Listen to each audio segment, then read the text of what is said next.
Each veil that I make is the beginning of this family's legacy. You are about to see one of the video lessons in the DIY Your Veil Complete course, which is a fun wedding activity that you can do with loved ones that saves money. You can get the whole course in the link in the description below. Basically, every pattern requires that you take your fabric and that you fold it in half vertically.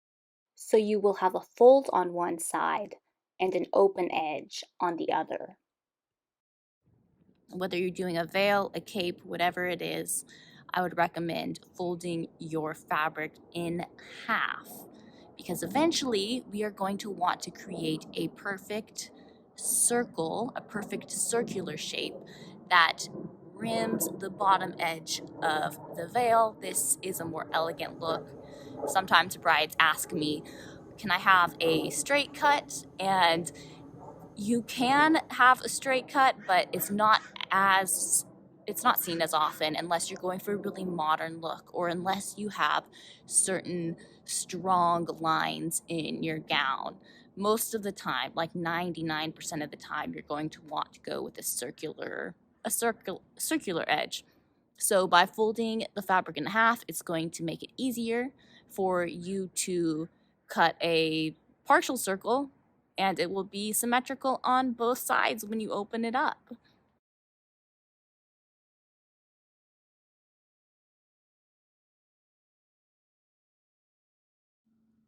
Okay, I want you to imagine that this piece of paper is a scaled down version of your fabric that you bought. As you can see, I have a fold mark here in the middle. This is directly vertically down your fabric. This edge right here would be the width of your fabric.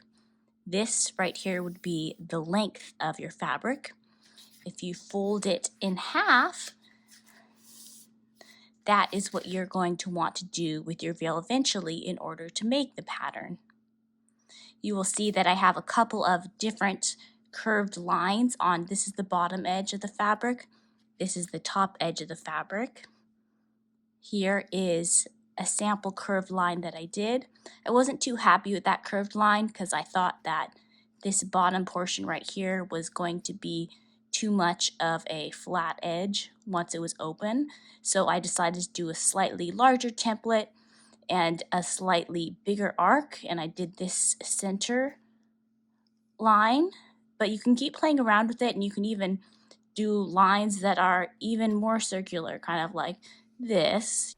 The important thing is to get a shape that you like, because eventually after you cut it, you'll open it up and you'll have a perfect circle along the bottom.